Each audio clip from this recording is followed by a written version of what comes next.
सूक्ष्म उपस्थिति में उपस्थित मेरी निजात्म स्वरूप ज्योतिर्मयी प्रकाशमयी चैतन्यमयी अति पावन दिव्यात्मा आप सबके भीतर विद्यमान सर्वनियंता सर्वव्यापक सर्वशक्तिमान अखिल ब्रह्मांड नायक जगदाधार सर्वेश्वर सर्वभूतात्मा अखिलेश्वर परमेश्वर को मेरे हृदय से कोटि कोटि नमन स्वीकार कीजिएगा, स्वीकार कीजिएगा। शारदीय नवरात्र के पावन उपलक्ष्य में समायोजित तृतीय नवरात्र के प्रातः काल के इस पुनीत समय में हम सब हरि चर्चा के लिए, ज्ञान वर्धन के लिए, भक्ति वर्धन के लिए एकत्र हुए हैं।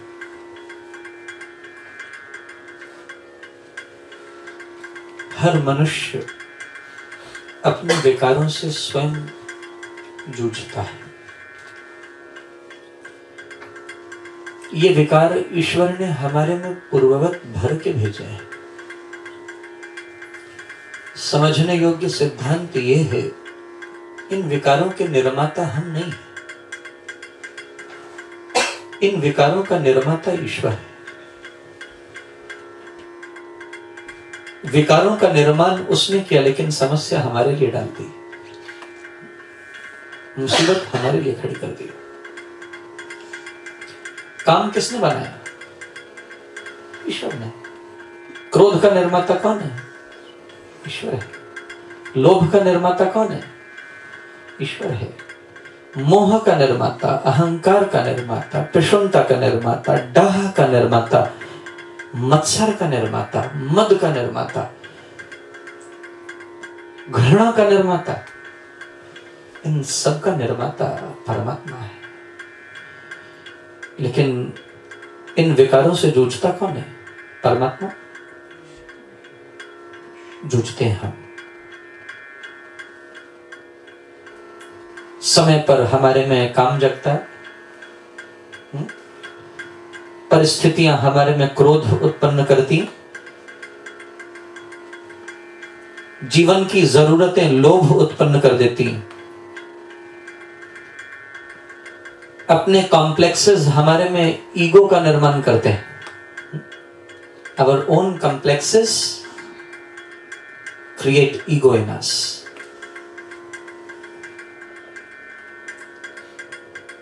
हमारे संबंध हमारे में मोह का निर्माण करते हैं। किसी दूसरे को बढ़ते हुए देख के हमारे में प्रशंसा और डाह जगती है। किसी का गुण बर्दाश्त न हो तो मत्सर जागता है। और कभी कभी अपनी आदतों से मजबूर होके हमारे में मद का निर्माण होता है। एक छोटा सा प्रसंग आपको सुनाना चाहूंगा। पुराणोक्त काल में भगवान ने जब जीव का निर्माण किया, जब प्रथम जीव निर्मित हुआ, मनु शतरूपा के काल में, जिन्हें आप एडम ईव कह सकते हैं, तब मृत्यु नाम की कोई चीज नहीं थी।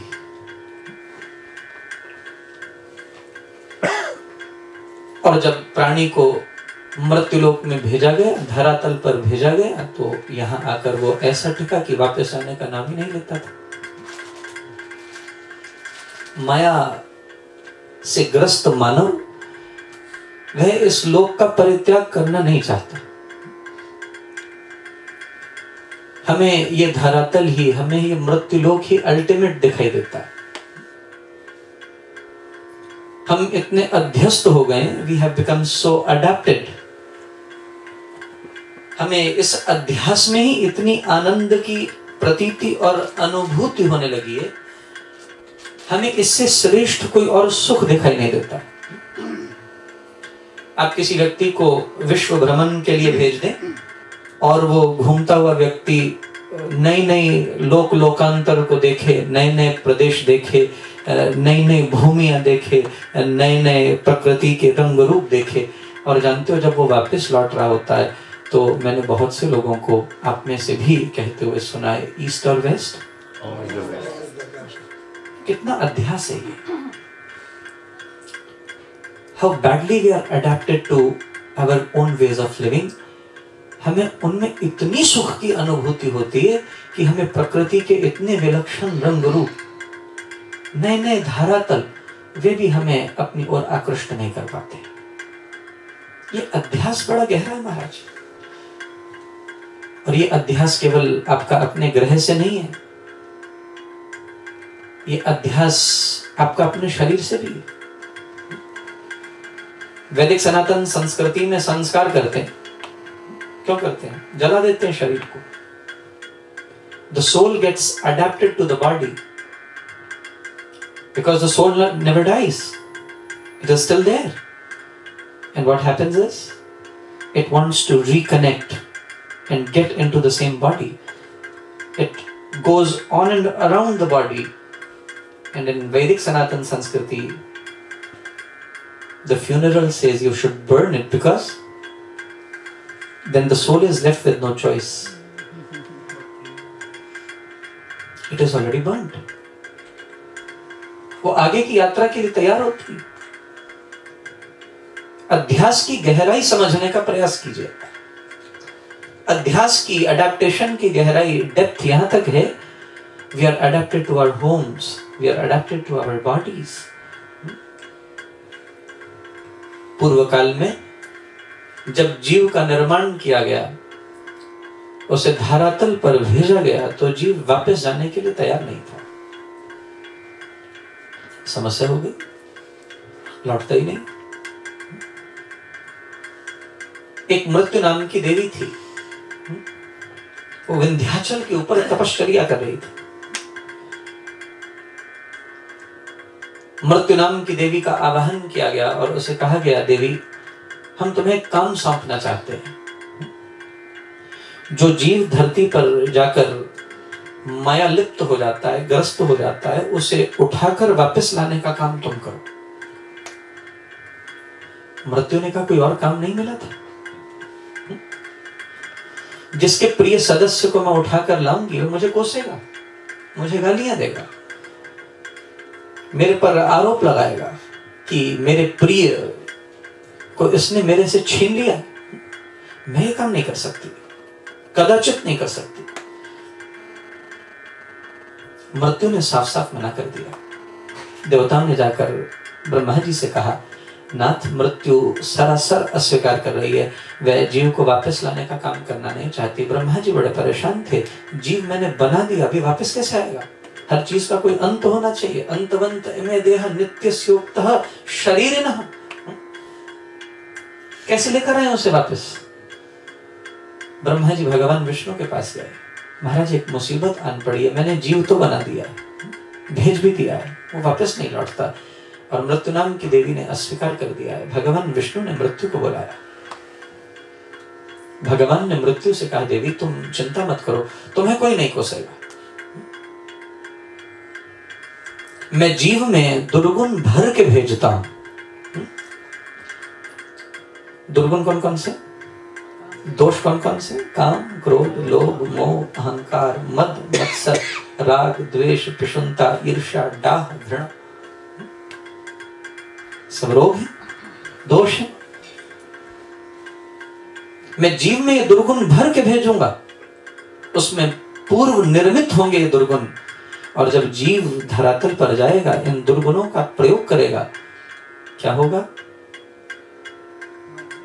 वो जरा जीर्ण होता जाएगा। कर्मानुरूप जितनी श्वासें मैंने उसमें भर के भेजी हैं, उन श्वासों को वो जल्दी खत्म कर देगा। और जब वो श्वासें खत्म हो जाएंगी, तब तुम सिर्फ उसे उठा के ले आना। मृत्यु ने कहा, ये तो महाराज स्वीकार है। जीव स्वयं से नष्ट हो और नष्ट हुए को उठा के लाना तो मैं कर सकती हूं, लेकिन मैं किसी का नाश नहीं कर सकती। इसका अर्थ समझते? मौत हमारे तक नहीं आती,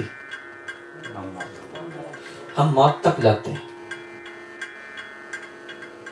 आपको जीवन कैसे मिला है? सालों में, महीनों में, हफ्तों में, घंटों में, श्वासों से मिला है। इसलिए उपासना के जितने आयाम थे, किसी मजहब में, किसी धर्म में चले जाइए, जब आपसे उपासना करने के लिए कहा जाएगा तो कहा जाएगा सांस सांस से भजना। क्योंकि जीवन कैसे मिला है? श्वासों से मिला है। क्योंकि श्वासों से मिला है जीवन, इसलिए उपासना के जितने आयाम हैं वे भी श्वासों सहित किए कहे गए हैं। सांस सांस से सिमर सुजान, राम राम प्रभु राम। भजने की विधि क्या है? लय उत्पत्ति पालना रूप, शक्ति चेतना आनंद स्वरूप, आदि अंत और मध्य है राम, अशरण शरण है राम कृष्ण। सुखमनी साहब में कहते हैं, सास सास सिमरहो गोविंद, मन अंतर की उतरे चिंद। हर मजहब में देखिए, हर धर्म में देखिए, श्वासों सहित ईश्वर की उपासना बतलाई गई है। लेकिन हम सब इन दुर्गुणों से जूझ रहे हैं। Everybody is trying to find a way in which he can tackle his own weaknesses. महाराज, उसके लिए सत्संग बड़ा सहायक होता है। हमें रास्ता दिखाई दे जाए तो हम फिर उस पर चल भी सकते हैं, रास्ता ही ना दिखे तो चलेंगे कहाँ? सत्संग है रास्ता दिखाने के लिए। भगवान ने ये दुर्गुण हमारे में निर्मित किए, और एक प्रकृति का बड़ा अद्भुत सिद्धांत है।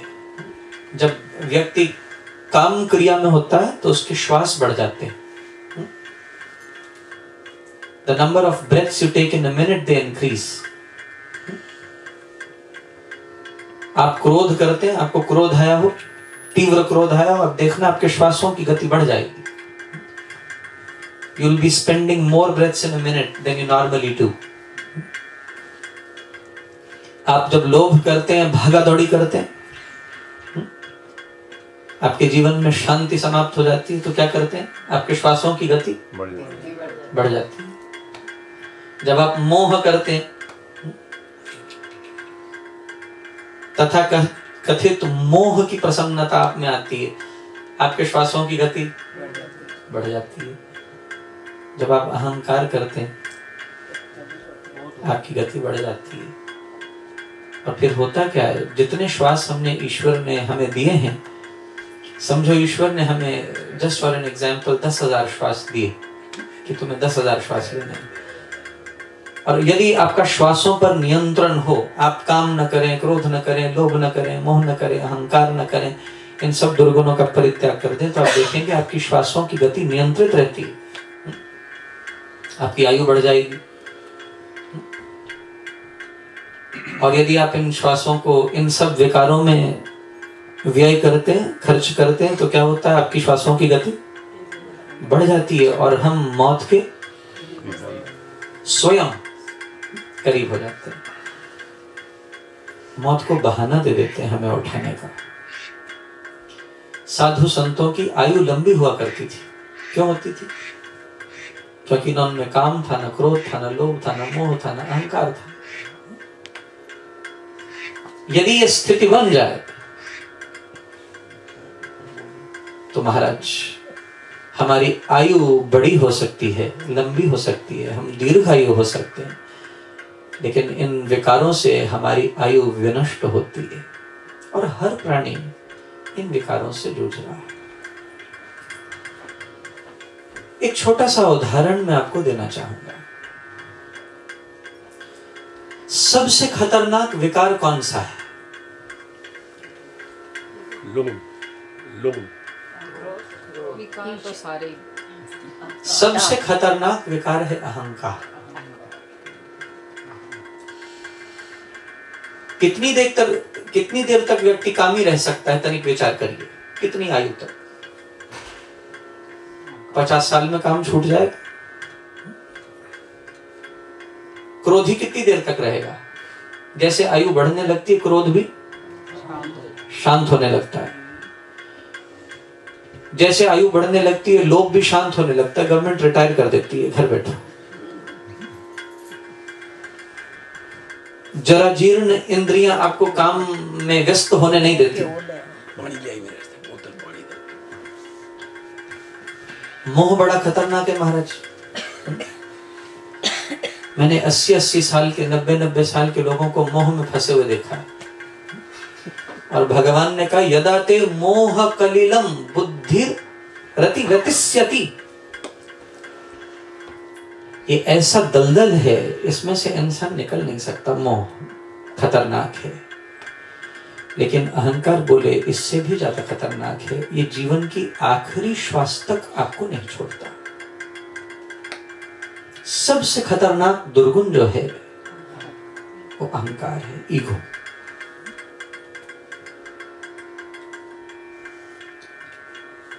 एक छोटा सा उदाहरण मैं आपको देना चाहूंगा। जितना अहंकार व्यक्ति को मारता है, जितना अहंकार व्यक्ति के श्वासों का व्यय कराता है, इतना शायद कोई दूसरा दुर्गुण नहीं कराता, क्योंकि अल्पायु में ये दुर्गुण छूटने शुरू हो जाते हैं।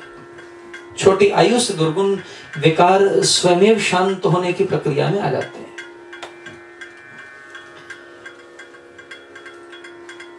एक मूर्तिकार था, आपने मैडम टुसाड्स की बनाई हुई मूर्तियां देखी होंगी, वैक्स स्टैचूज देखे होंगे, दे लुक सो रियल। ऐसा ही एक मूर्तिकार था। आप कभी इस्कॉन में जाएं और श्रील प्रभुपाद जी का स्वरूप देखें तो यूं प्रतीत होता है कि आपके सामने प्रत्यक्ष बैठे। ऐसा ही एक मूर्तिकार था, और जो मूर्तिकार था वो बड़ा बुद्धिमान था, सत्संगी भी था। उसके अंदर तीव्र मेधा थी, उसकी ऋतंभरा, उसकी प्रज्ञा, उसकी बुद्धि बड़ी कोशाग्र थी। और उस मूर्तिकार ने सोचा कि अब आयु बढ़ रही है, अब मृत्यु के करीब आ रहा हूं, क्यों ना कुछ ऐसा किया जाए कि मृत्यु को छला जाए।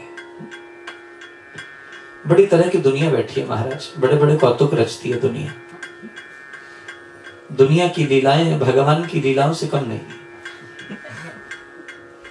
कभी कभी दुनिया को समझने की चेष्टा करते हैं तो बुद्धि चकरा जाती है। जैसे भगवान को समझना कभी कभी असंभव प्रतीत होता है, ऐसे दुनिया समझनी भी कभी कभी असंभव प्रतीत होती है। और कितनी खुराफात हो सकती है किसी के दिमाग में, ये तो उसकी लीला करने के बाद ही पता चलता है। महाराज ये मूर्तिकार सोचने लगा क्यों ना मैं बिल्कुल अपने ही स्वरूप की मूर्तियां तैयार करूं, और जब मौत मेरे बिल्कुल करीब हो, मैं धराशायी पड़ा हूं, जाने वाला हूं, तो बिल्कुल ऐसी स्थिति की अपनी मूर्तियां तैयार करके अपने बराबर में रखूं और उनके बीच में मैं लेट जाऊं और फिर देखूं मौत छली जाती कि नहीं छली जाती।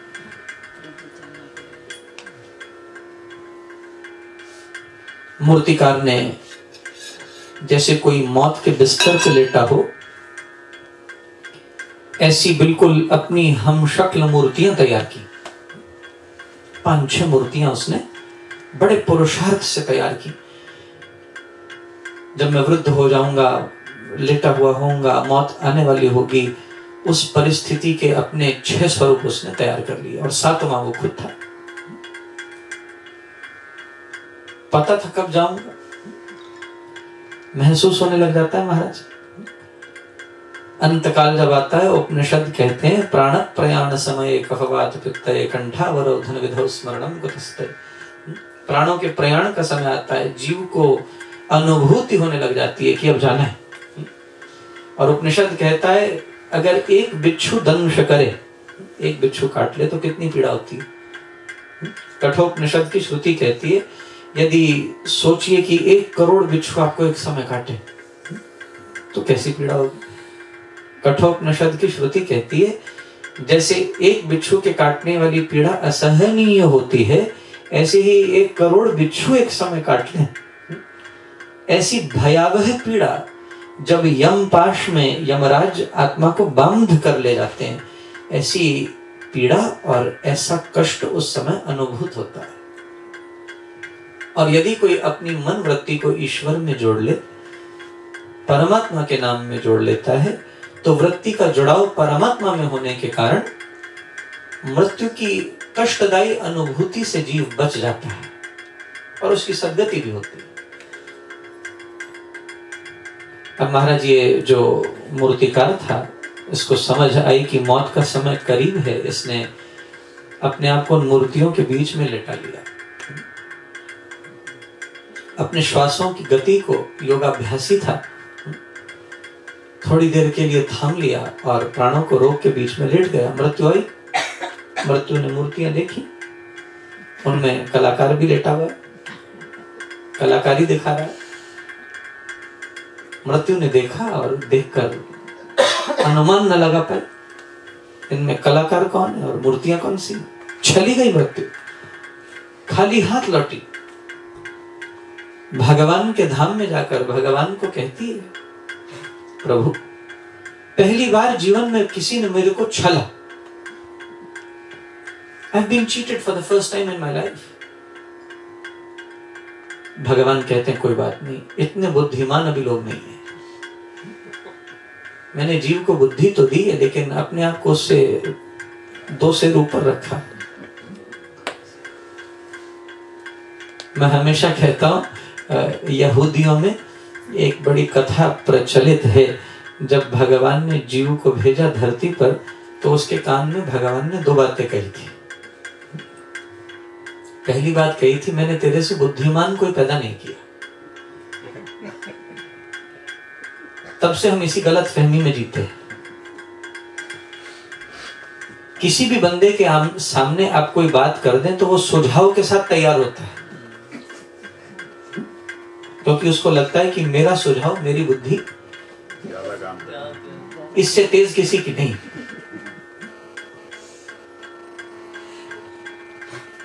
एक गलत फहमी हम सबको है कि we are more intelligent than the others. और दूसरी बात भगवान ने क्या कही थी, मैंने तेरे से सुंदर कोई नहीं बनाया। कैसा भी इंसान क्यों ना हो, चाहे शीशे में अपनी ही शक्ल न देख सकता, उसे लगता है कि मेरे से सुंदर कोई नहीं। और जिस इंसान की ये 2 गलत फहमियां समय से खत्म हो जाए,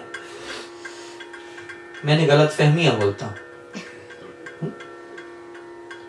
ना आप बुद्धिमान है और ना हम सुंदर हैं। ये 2 गलत फहमियां खत्म कर लीजिए, बड़े सुखी हो जाएंगे, बहुत सुखी हो जाएंगे। और अगर कोई सुझाव देने वाले मिल जाए तो कान के दरवाजे बंद करके उन्हें बोलने देना। सुझाव देने वाले की भड़ास भी निकलने देना। लोगों में बड़ी भड़ास है महाराज, और गुरु बनना तो लोगों को बड़ा अच्छा लगता है। पर उपदेश कुशल बहु तेरे, तुलसीदास कहते हैं। आप भारत में कभी चले जाएं तो आपको हर बंदा वैद्य दिखाई देगा। आप बोलने से ही कोई आपको बीमारी है, अगर आपको 60 इलाज 60 क्षण में न मिल जाए तो मेरा नाम बदल दीजिएगा। आप अपनी किसी समस्या का उल्लेख किसी के सामने कर दें, 50 लोग बैठे हो तो आपको 50 इलाज बता देंगे 50 क्षण में। नहीं महाराज, हमें लगता है कि समाधान शास्त्रवित्त होना चाहिए, न्याय पूर्वक, धर्म पूर्वक दिया जाना चाहिए। किसी को मुफ्त का सुझाव मत दीजिए, अपने कीमती सुझाव अपने पास रखिए, ये बहुत आवश्यक है। सुझाव देने की वृत्ति, हमें लगता है हमारी बुद्धि, हमारी मेधा, हमारी रतंभरा, हमारी प्रज्ञा बड़ी कोशाग्र है, ये हमें गलत फहमी है महाराज। हर व्यक्ति अपनी परिस्थिति जानता है। पूज्य गुरुदेव हमें एक बात समझाया करते थे। जब मैंने धर्म प्रचार प्रारंभ किया, श्री गुरुदेव ने मुझे 2 बातें कही थी। बेटा, जीवन में जिस मार्ग पर तुम धर्म प्रचारक के मार्ग पर चल रहे हो, ये मार्ग बड़ा टेढ़ा है। जब तक तुम्हारे से इस रास्ते पर कोई सुझाव न मांगे उसे मत देना। जब तक वो 10 बार तुम्हारे से सुझाव की प्रार्थना न करे, 10 बार तक उसे सुझाव मत देना। वो सुझाव के लिए कितना उत्सुक है, पहले उसकी वृत्ति को देखना। लोग महाराज 10 बार समय मांगते हैं तो हम 11वीं बार हाँ करते हैं। नहीं तो बहुत से लोगों के अंदर केवल कुतूहल होता है, जिज्ञासा होती है, और कई बार तो परखने की वृत्ति भी होती है, परीक्षा से भी आती। जिज्ञासु वही होगा, यदि उसमें जिज्ञासा है तो आपका पीछा नहीं छोड़ेगा। श्री गुरुदेव ने कहा था सुझाव तभी देना जब उसके लिए परमावश्यक हो, और जो सुझाव हो वो अपनी मति से नहीं, शास्त्र से देना। इसलिए महाराज हमें किसी को सुझाव नहीं देना चाहिए। इस वृत्ति का त्याग करना है, बड़ी दुखदायी वृत्ति है। और सोचो किसी ने आपका सुझाव मानकर कोई काम कर लिया और वो काम गलत हो गया, तो जिम्मेवारी किसकी बनेगी? सुझाव देने वाले की। भले वो आपका नुकसान नहीं कर सकता, लेकिन क्योंकि आपके सुझाव से वो गलती कर बैठा है, इसलिए उसके मन में आपके प्रति एक ग्रंथि का निर्माण हो जाएगा, जिस ग्रंथि को पता नहीं कितने वर्ष लगा के आपको मिटाना पड़ेगा। हम ऐसी गलती कर रहे हैं क्यों? सुझाव देने के 2 स्थान हैं, शास्त्र बोलता है। कहां सुझाव देना चाहिए? जहां बहुत आत्मीयता हो। आत्मीयता का मतलब समझते? नहीं, आत्मीयता बहुत सुंदर और बड़ा गहरा शब्द है। आत्मा शब्द का विस्तार है आत्मीयता, where you do not find any difference between the person, other person and your soul, where you are soulmates, उसे बोलते हैं आत्मीयता। वहां सुझाव दो। और जहां सुझाव देने का दूसरा स्थान कहां है? जिस शरीर को आपने पैदा किया है, अपने बच्चे। तीसरा सुझाव देने का स्थान शास्त्र ने नहीं बताया। और तीसरे किसी भी व्यक्ति को आप सुझाव देते हो तो सबसे बड़ी गलती कर रहे हो।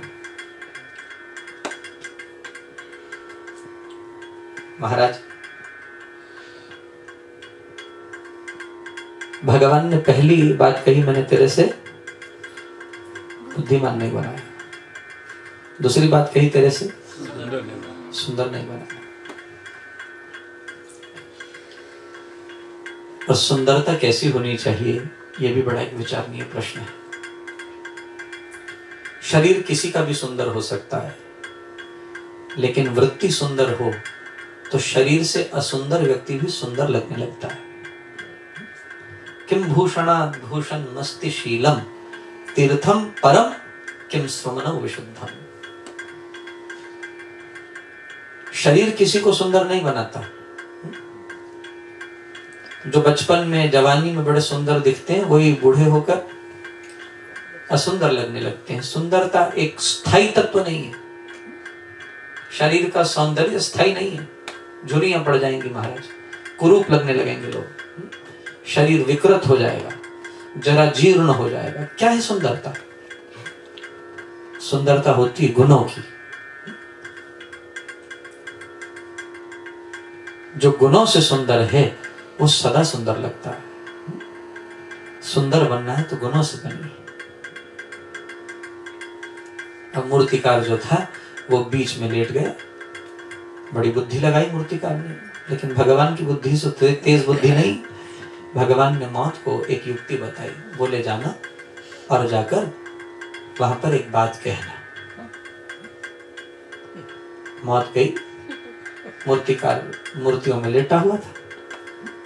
बड़ा कलाकारी दिखा महाराज, बड़ी बुद्धि दिखा रहा है। मैंने मौत को छल लिया। दूसरी बार मौत आई है।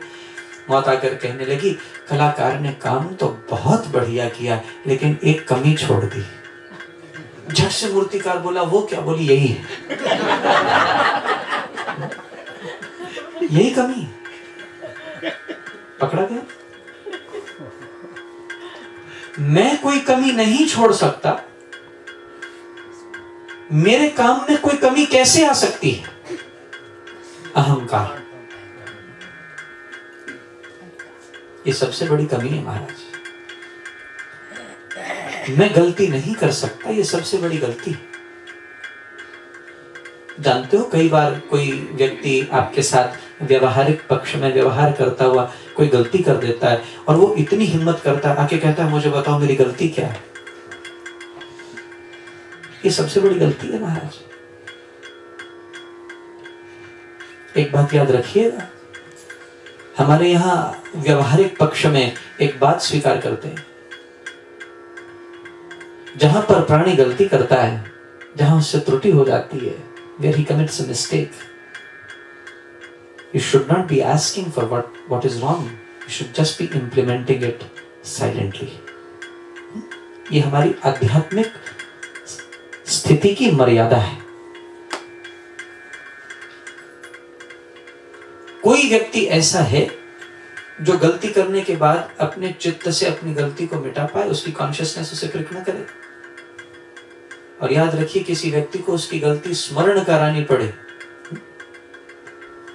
उसका अपना साक्षी भाव अपनी गलती को छिपाकर कोई सामने वाला आपको आपकी गलती याद कराए, इससे बड़ी महाराज हमारे यहाँ मृत्यु नहीं है।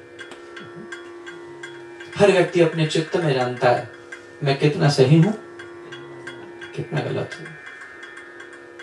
I love a quote from the Bible. You are yourself's best judge. Nobody can judge you better than your own self. There's nobody born on this earth who can judge you better than your own self. You're yourself's best judge. महाराज, जिस व्यक्ति ने इस अहंकार को मिटा दिया, वो दीर्घायु भी होता है, वो विनम्र भी होता है और वो ईश्वर की कृपा का अधिकारी भी बन जाता है। क्योंकि हमारे यहाँ कहते हैं, जब मैं था तब हरि नहीं, जब हरि है मैं नाही, प्रेम गली अति सांकरी जम दो न समय। पीना चाहे भक्ति रस, महाराज लिखते मन चाहे अभिमान, एक कोश में दो खड़ग, देखे सुने न कान। नाम मान मन एक में, एक समय न समाये, तेज तम तो एक स्थल कहीं न देखा जाए। मोटा तन अभिमान का लांघे न भक्ति द्वार, हस्ती यथा मणि छिद्र से पा सके नहीं पार। उसका गौरव ही गला जिसने किया घमंड, अभिमानी के शीस पर पड़े काल का दंड। महिमा में मिट्टी में मिल जाएगा, महिमा मान महान, 4 दिनों की चांदनी अंत अंधेरा जान। डरिए अपने राम से, जपिए उसका नाम, अपने कर्म निहारिए, यही से आना काम। इन दोहों की व्याख्या का समय नहीं है मेरे पास, लेकिन एक चीज समझ लीजिए छोटी सी। जिस व्यक्ति ने अपने जीवन में से ईगो को निकाल दिया है, I always say ego is edging God out. What is ego? Edging God out. Edging God out. And I always say, let the ego off and go.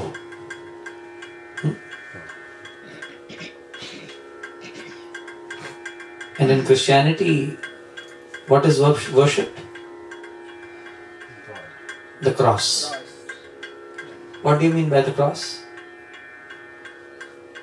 It's cutting the eye. If you cut the eye, it becomes the cross. Cut your eye. Remove the ego. If the element of ego is removed from your life, you will really relish nectared divinity and spirituality. And a true spiritualist is a man who lets off his ego. And if there is ego, there's a lot to go. There's a lot to be accomplished and achieved. look onto yourself because you are yourself's best judge. Do not be analytical about other people. Do not be a critic to others. Become a critic to your own self. Be analytical about your own self. And I must say, Shri Gurudev wrote in Bhakti Prakash, ahanish kar alochana. आप किए कि आप जो स्वयं करते हो उसके critic बनिए। अभी हम किसके क्रिटिक हैं? महाराज छोड़ते ही नहीं किसी को, कोई दिख जाए सही। ऐसी पैनी नजरें नहीं बनाई भगवान ने, छन्नी बना दी। और जानते हो हमारे यहाँ पंजाबी में कहावत है, छन्नी छज्जता बोले छन्नी की बोले जी दे विच 3606। छज्जता बोले छन्नी की बोले जी दे विच 3606। छज्ज क्या करती? छज्ज होती है। यहाँ तो कहाँ छज्ज देखी होगी आपने? थोड़े ये पुराने लोग बैठे हैं, इनको फिर भी छज्ज समझ में आ जाएगी। किसी नए को छज्ज बोलूं तो उड़ती हुई चिड़िया है। छज्ज होती है महाराज, उसमें गेहूं डाल देते हैं और उसको हिलाते हैं, छनकाते हैं उसको। और जब छनकाते हैं तो जितने छिलके उड़ उड़ के बाहर निकल जाते हैं और सार रह जाता है। और छननी क्या करती है? छन्नी तो आप प्रयोग में लाते हो, रोज चाय छानते हैं, सारा गंद इकट्ठा कर लेती है, सारा बेकार तत्व इकट्ठा करके सारे सार को अपने में से निकाल देती है। इसलिए कहा साधु ऐसा चाहिए जैसा सूप सुहाए, सार सार को गही लय थोथा दई उड़ाए। छज बनिए महाराज। लेकिन हमारी नजरें छननी बन चुकी हैं, छान देते हैं लोगों को। सारा दिन एक ही काम करते हैं, लोगों को छानते रहते हैं। तिलक देखकर भाल पर अन्य किए आक्षेप, निज मुख माथा नहीं लखा जिस पे कीचड़ ले।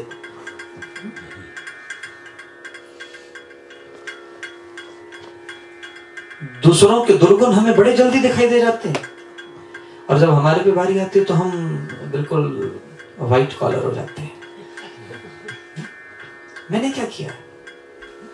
ये सबसे बड़ी गलती है महाराज। मैंने क्या किया? कही मैंने किया है, ये विनम्रता है। एक ने कही, दूसरे ने मानी। चलो ये तो आपको पता ही।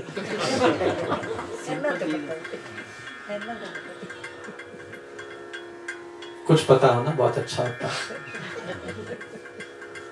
तो कुछ ना पता होना बड़ा घातक होता है, और सब कुछ पता होना भी बड़ा घातक है महाराज।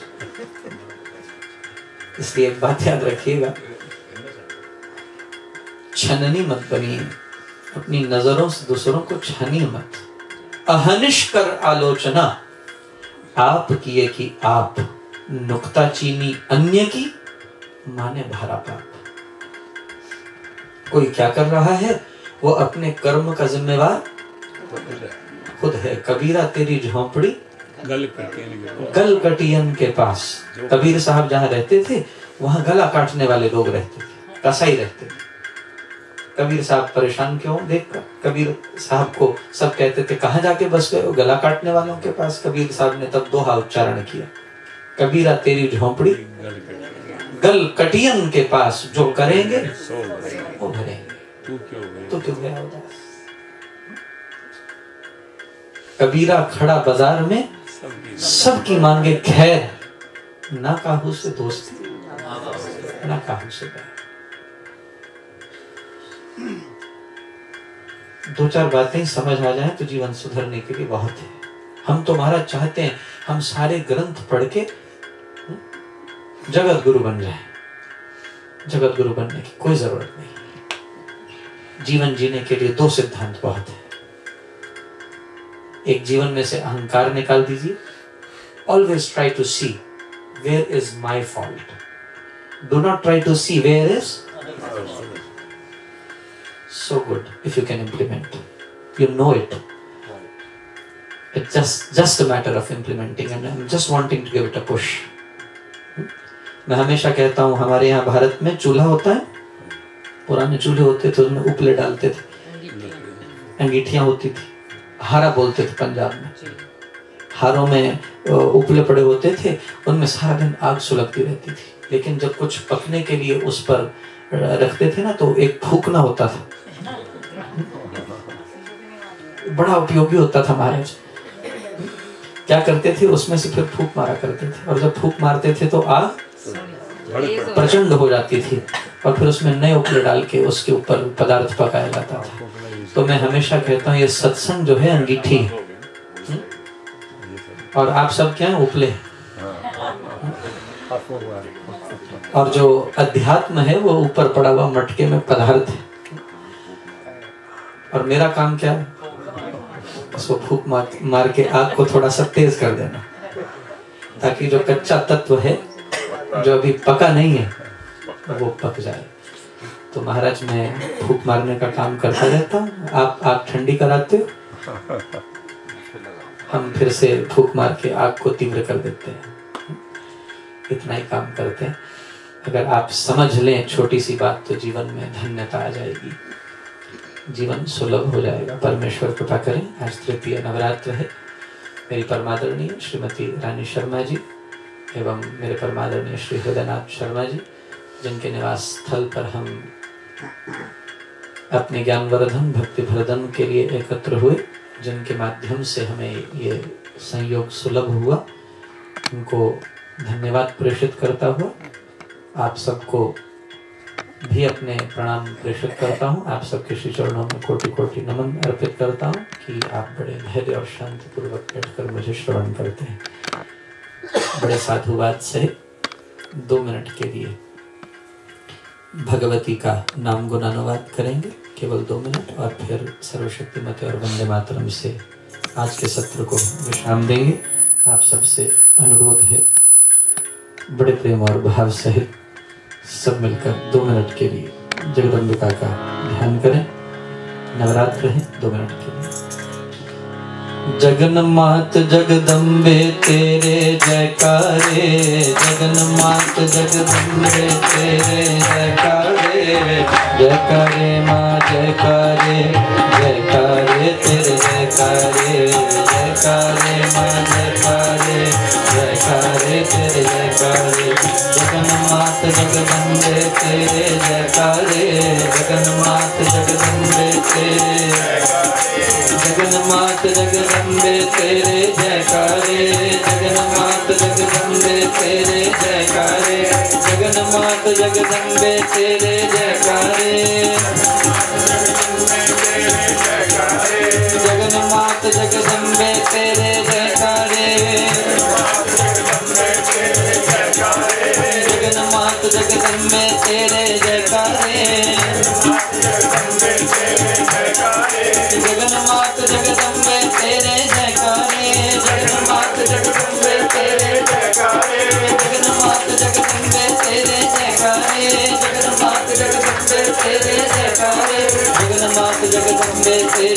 तेरे जयकारे, जगन्मात जगदम्बे तेरे जयकारे,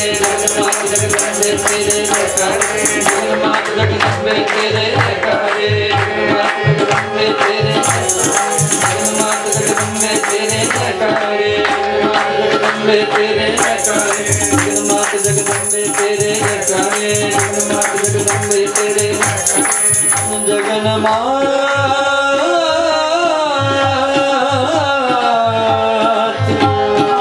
जगदम्बे तेरे जयकारे, जयकारा शेरा वाली दा। जगन्मात जगदम्बे तेरे जयकारे, जगन्मात जगदम्बे तेरे जयकारे, जयकारे माँ जयकारे, जयकारे तेरे जयकारे, जयकारे माँ जयकारे, जयकारे माँ जयकारे, जयकारे तेरे जयकारे, जयकारे माँ जयकारे, जयकारे तेरे जयकारे, जगन्नाथ जगदम्बे तेरे जयकारे,